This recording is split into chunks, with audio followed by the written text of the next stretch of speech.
Welcome to The Hypnotist, the show that gives you inside access to cutting-edge hypnosis with real clients facing genuine issues.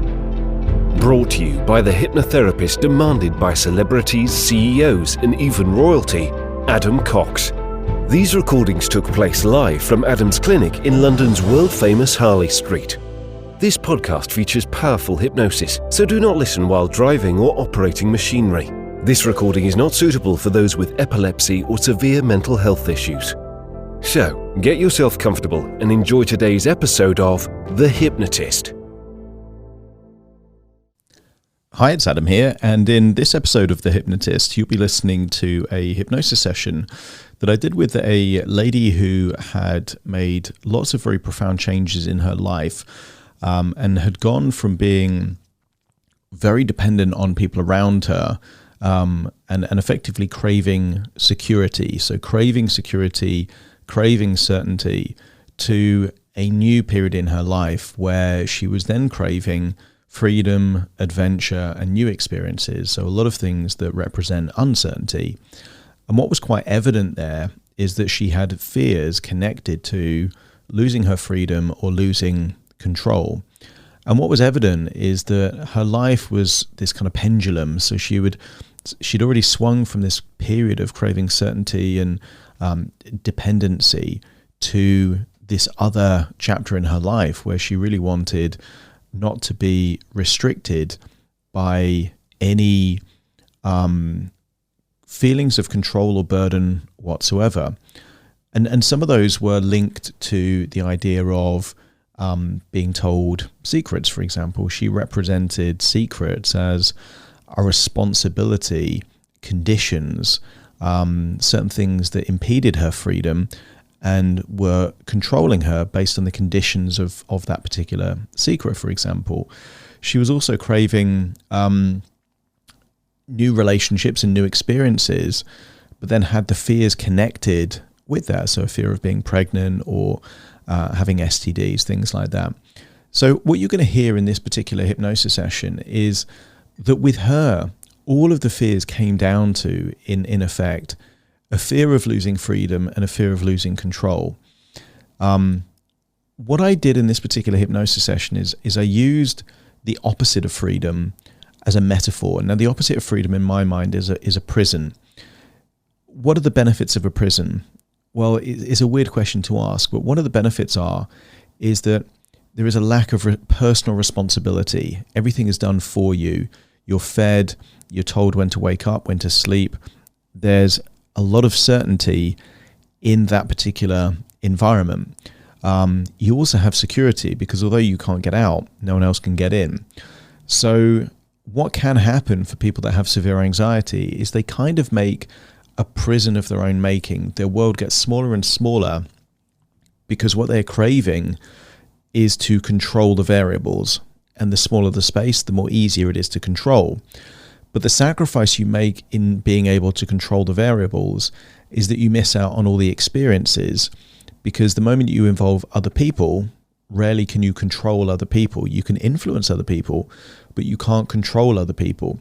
So this trade-off between control and freedom becomes a bit of a loop, a bit of a paradox.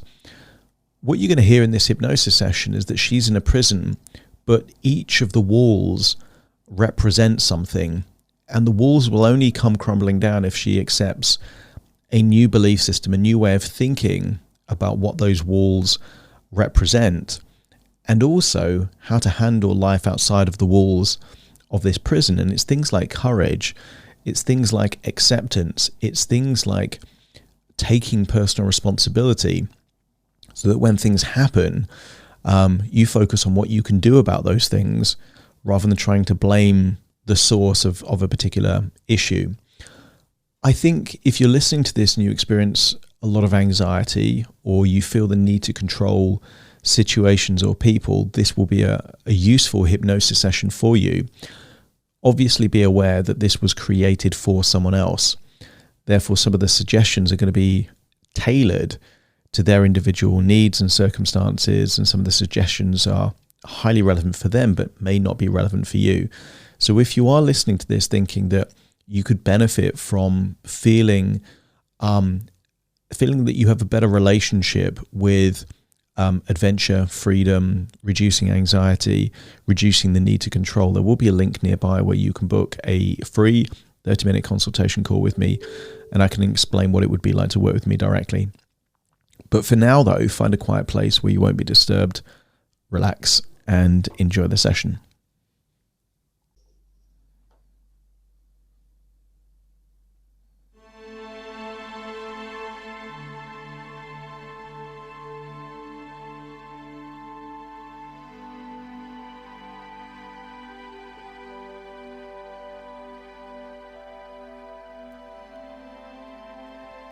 Take a deep breath in.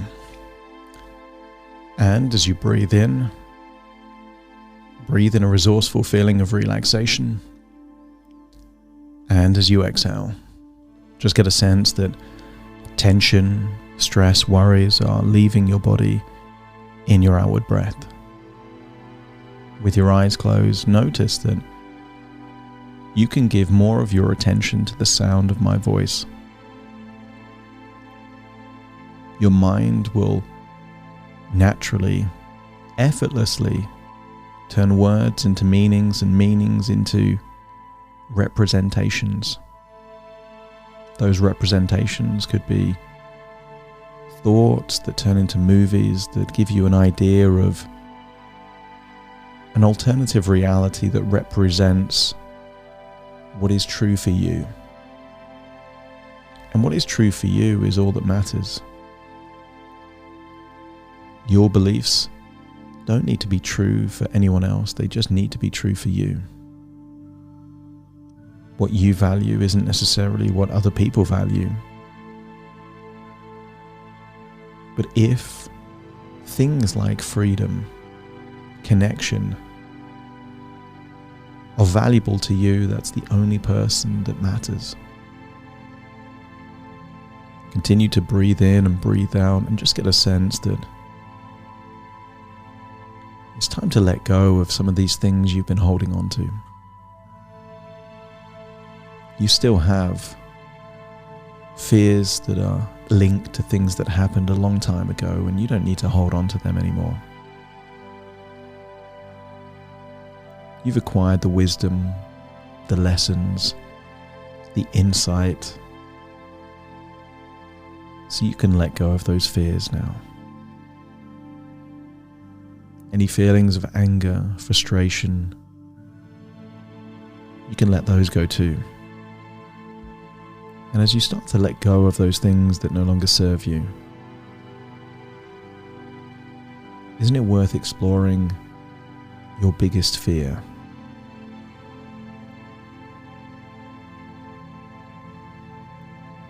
I want you to use the power of your imagination to imagine a grey building in the middle of vast countryside.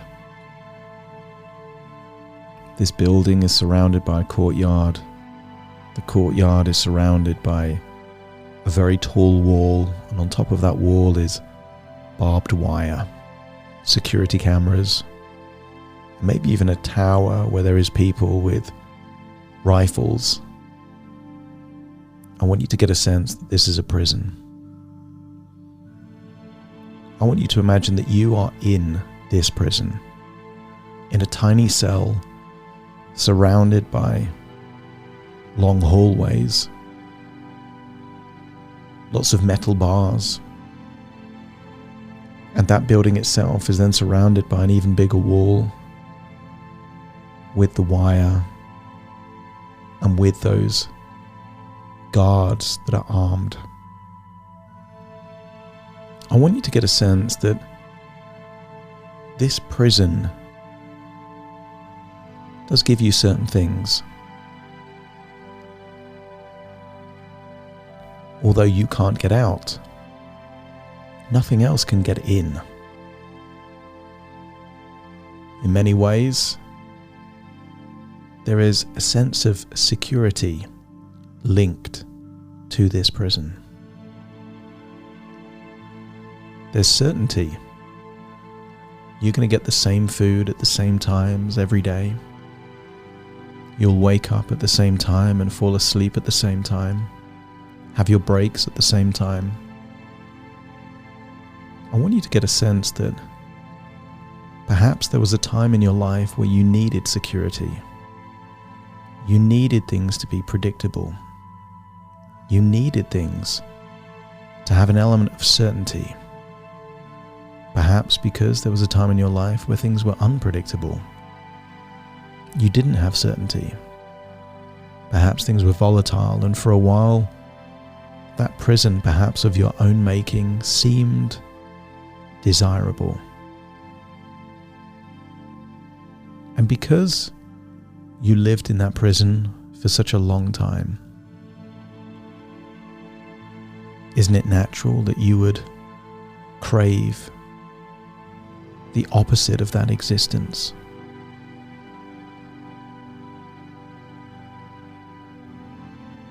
The opposite of isolation is connection. The opposite of feeling trapped and imprisoned is infinite freedom.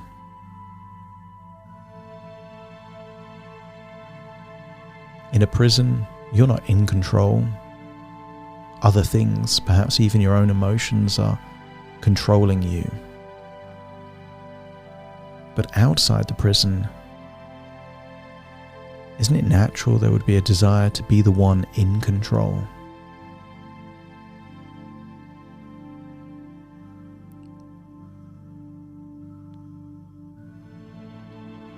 I want you to get a sense that real responsibility is the key to freedom. But responsibility isn't what most people think it is. Responsibility isn't things you have to do, chores, burdens that you have to carry. Real responsibility is to live a life on your terms and to respond to the world in the way that takes you closer to the life that you want. Nobody's definition of a good life matters, only yours. I want you to get a sense that these walls of this prison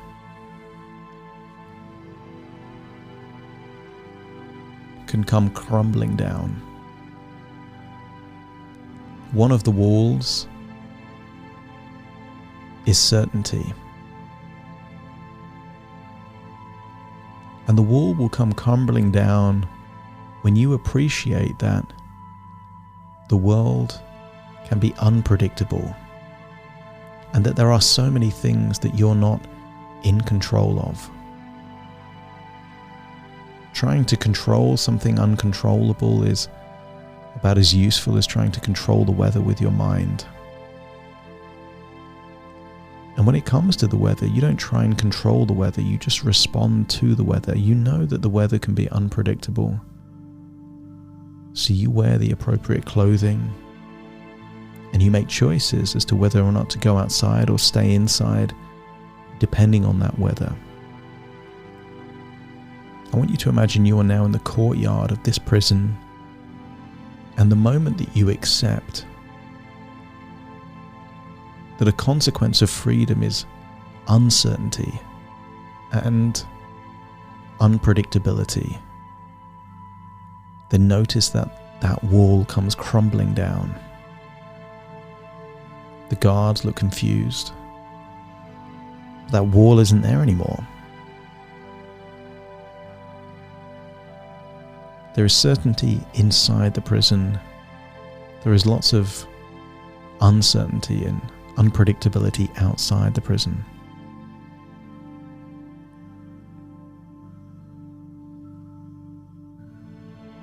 I want you also to get a sense that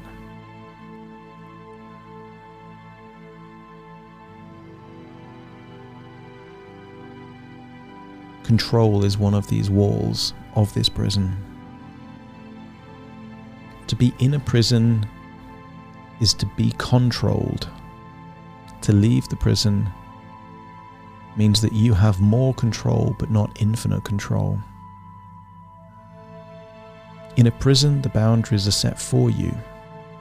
Outside of a prison, in a world full of freedom, you have the responsibility to set your own boundaries. And some people find that difficult because they don't know what their own boundaries are. How can you communicate a boundary if you don't know what it is? And therefore, you need to ask yourself the question, what am I willing to accept? And what am I not willing to accept? Boundaries aren't what you hold in your head, they're what you tolerate. Anything in life, whether it's disrespect or anything else, you'll get more of it if you tolerate it. And sometimes feeling that you have a voice, the confidence to communicate when things are or are not acceptable, is useful to communicate boundaries in advance and articulate forcefully, like the guard with the gun, if those boundaries are crossed without your consent. And once you're willing that the wall of control comes with a requirement for you to establish boundaries as to what is and is not acceptable. These are your boundaries, no one else's. Then notice that wall of control comes crumbling down. Another wall in this prison is disconnection.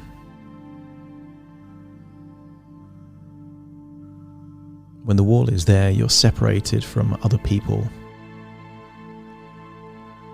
You have that isolation,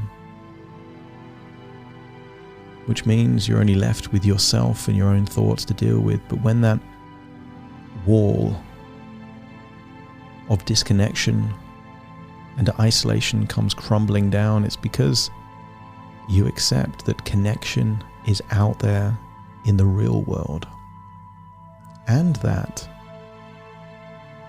vulnerability is crucial to true connection. Sharing personal experiences, really listening to people, caring about other people's lives and what matters to them will build strands of connection between your soul and other souls. Disconnection and isolation is fine in the prison, but it's not okay in the real world. Some people can feel alone, surrounded by thousands of people. Some people can feel that they have everyone in the world that they need with just a few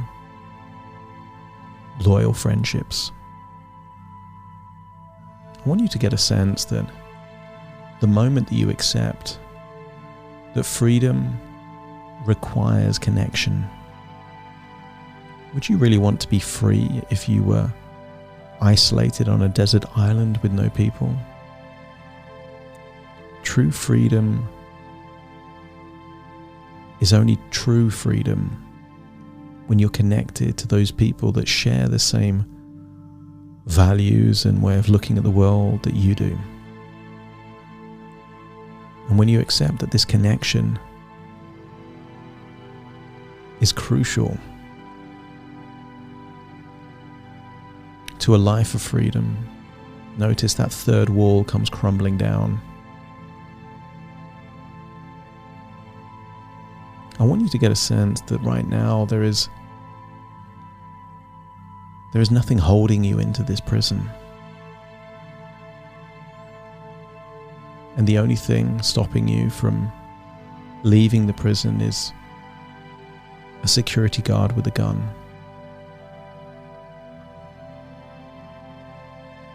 I want you to accept that you're not in control of that gun. He could choose to fire it, or he could choose not to fire it. Is fully out of your control. But when you're willing to accept that you would have the opportunity to have freedom with all of the risks attached, then the certainty of no freedom, then it means you have courage. I want you to feel that courage deep inside you and walk towards these walls that have crumbled down to rubble, knowing that at any point the guard could fire the gun, and yet you're still going to walk out of this prison anyway, is the very courage and accepted needed to face the free world. Because in the free world, you're not in control of the motives of every person. While the majority of people are good, there's still some bad people out there. And trying to control things that you can't control means that you don't deserve freedom. True freedom is knowing that bad things will happen and it won't stop you living your life. Setbacks will happen, failures will happen, and you're strong and resilient enough to pick yourself up and keep going anyway. True freedom is knowing that the key limitations are not set by the world, but by your own mind. And therefore, the only way that you can test what is real limitations is to assume that you have none. Let the world show you your limitations and then set your sights on proving them wrong. Nothing will stop you unless you allow it to stop you. Walk past the rubble. The guard never fired the shot. You find yourself walking out into the world, and at any point in time you could choose to return to this prison cell. That boring, monotonous, predictable life of safety and security, but that's not a life. Are you an animal that wants to live in a zoo, knowing that you get food every day, healthcare if you need it? Or do you want to live out there in the wild, in the forests, in the oceans, in the mountains, in the plains? It's not predictable, but it is magical. And trust your intuition that you have the resources to deal with whatever life throws your way. You can handle it. It's time to return to the present now, as you realize that all of this is just thoughts within thoughts, ideas within ideas, dreams within dreams, and actually you're firmly in the present, listening to my voice. Take a deep breath in through your nose and out through your nose. Just wiggle your fingers, wiggle your toes, and very soon I will count from 1 to 10 to awaken you. You will awaken having a huge amount of trust in your own resources, accepting those things you can't control, but taking responsibility for those things you can. Deciding to have a life that is intentional, and knowing that you can handle whatever life throws your way, starting to count to awaken you. 1, 2, 3, waking up. 4, 5, 6, more alert. 7, 8, open your eyes, open your eyes. 9, 10, wide awake, wide awake, wide awake.